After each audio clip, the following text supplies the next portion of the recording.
सुमिरन भवानी शंकर गणपति को शिरनाय। 16 सुमन की कथा कहो यथा विधि गाय। ओम नमः शिवाय, हर हर महादेव। दोस्तों, आज मैं आपको महादेव और माता पार्वती की 16 सोमवार की कथा सुनाने जा रही हूँ। कहते हैं कि इस कथा को सुनने के बाद आपकी जितनी भी मनोरथ है वह माता पार्वती और महादेव की कृपा से शीघ्र ही पूर्ण होने लगती है। तो चलिए शुरू करते हैं महादेव और माता पार्वती की ये कथा को। एक समय भगवान शंकर जी जगत जननी माता पार्वती के साथ मृत्यु लोक में भ्रमण करने की इच्छा से आए। भ्रमण करते करते वे एक अत्यंत ही रमणीक राजा विदर्भ के देशांतर्गत अमरावती नाम की नगरी में पहुँचे, जो कि संपूर्ण सुखों से परिपूर्ण देवराज इंद्र की अमरापुरी के समान थे। उसमें वहां के राजा द्वारा बनवाया हुआ एक अति सुंदर शिवालय था, जिसमें शिवजी पार्वती के साथ निवास करने लगे।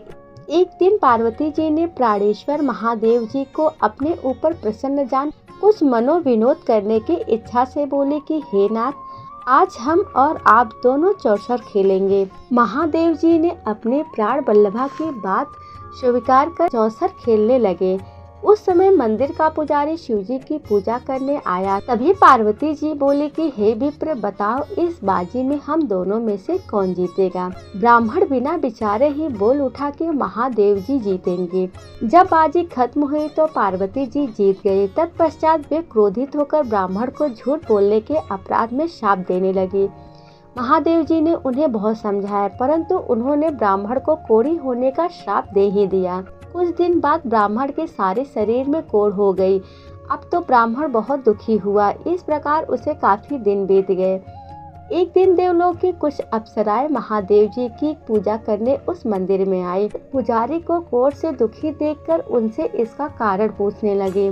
तब ब्राह्मण ने आधोपांत सब कथा सुनाई। अप्सराएं बोली, हे विप्र, तुम दुखी मत हो, शिवजी तुम्हारे सब दुखों को दूर करेंगे। तुम व्रतों में जो सर्वोपरि 16 सोमवार का व्रत है उसे भक्ति सहित करो।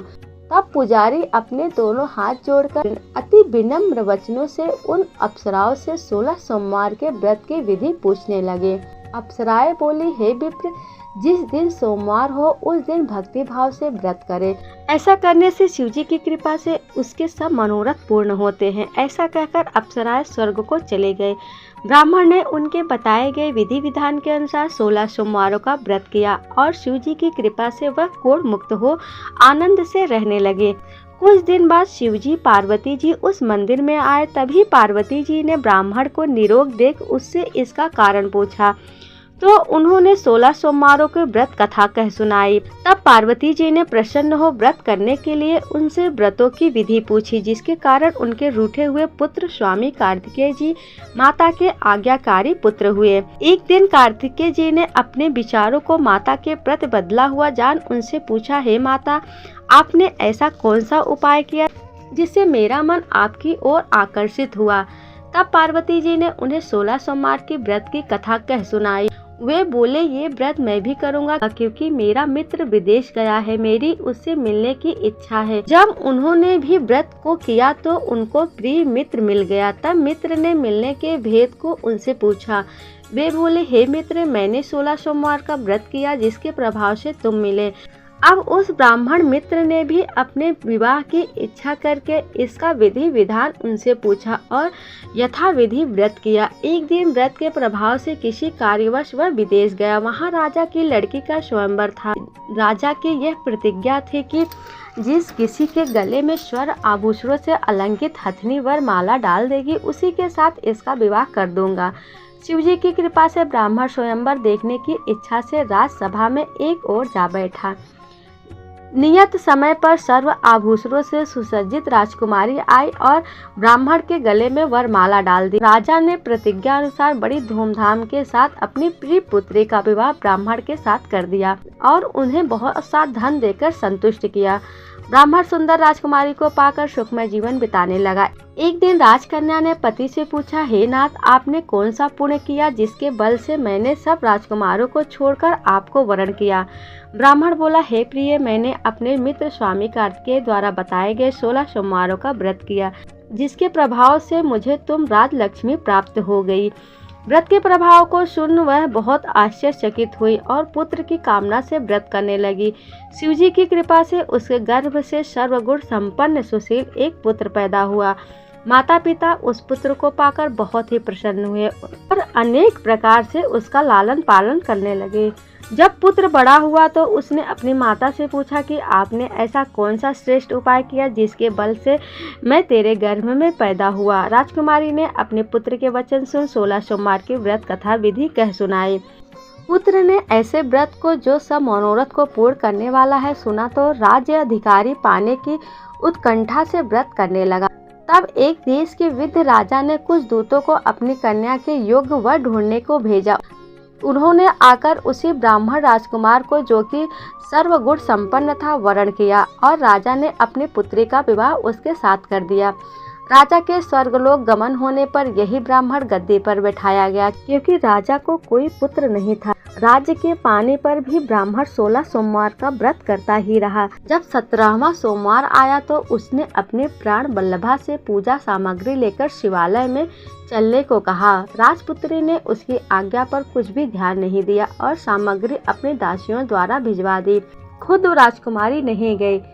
जब राजा ने शिव पूजन किया तो आकाशवाणी हुई कि हे राजा, तुम अपनी रानी को शीघ्र ही राजमहल से निकाल देना, नहीं तो ये तुम्हारा सर्वनाश कर देगी। आकाशवाणी को सुन राजा आश्चर्यचकित हो गया। तत्काल राजमहल में आया और मंत्रियों को बुला सब हाल कहने लगा कि हे मंत्रियों, शिवालय में शिव वाणी हुई कि तू अपनी रानी को निकाल दे, नहीं तो यह सर्वनाश कर देगी। यह सुन मंत्री आदि सब बड़े दुखी हुए और बोले, जिस कन्या से इसको राज्य मिला है आज वही राजा उसको निकालना चाहता है।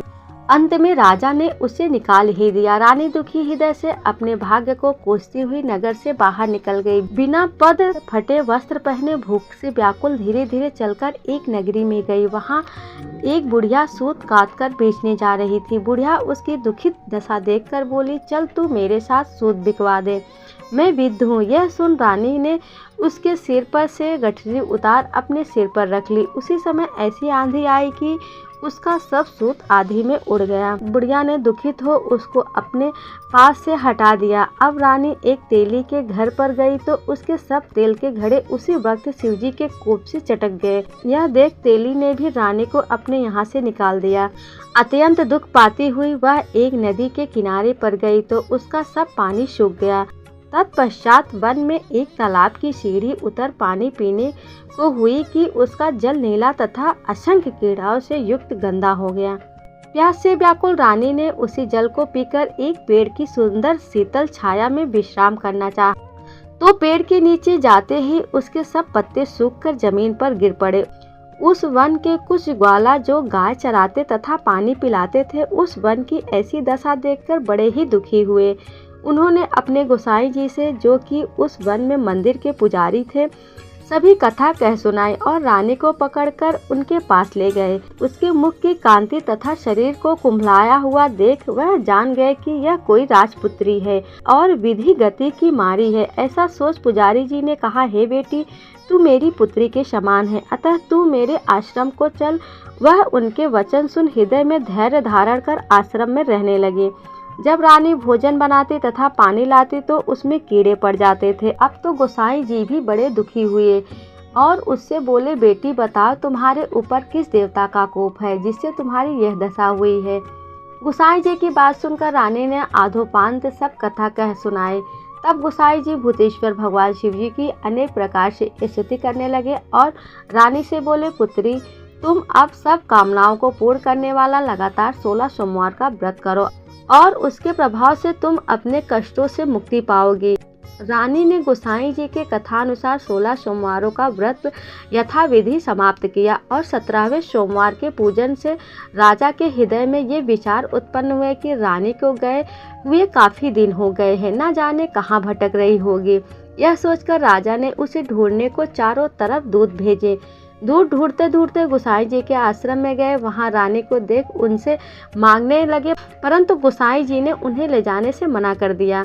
वे वापस लौट गए और राजा को सब समाचार कह सुनाया। रानी का पता पाकर स्वयं राजा उनके आश्रम आया और बोला, महाराज यह मेरी पत्नी है। मैंने शिवजी के कोप से इसको त्याग दिया था। अब शिवजी की इसके ऊपर कृपा है, अतः मैं इसे लेने आया हूँ। आप इसे मेरे साथ चलने की आज्ञा दें। गोसाई जी ने राजा के वचनों का विश्वास कर रानी को जाने की आज्ञा दे दी। शिवजी की कृपा से वे हर साल सोमवार का व्रत करते हुए खुश रहने लगे और अंत में दोनों को मोक्ष की प्राप्ति हुई। इस प्रकार जो व्यक्ति सावन सोमवार के व्रत को श्रद्धा पूर्वक धारण करता है, भगवान शिव की कृपा से उसकी सभी मनोकामनाएं शीघ्र ही पूर्ण होती हैं और उसे मोक्ष की प्राप्ति होती है। इस कथा को सुनने या पढ़ने के बाद ओम जय शिव ओमकारा की आरती अवश्य करें।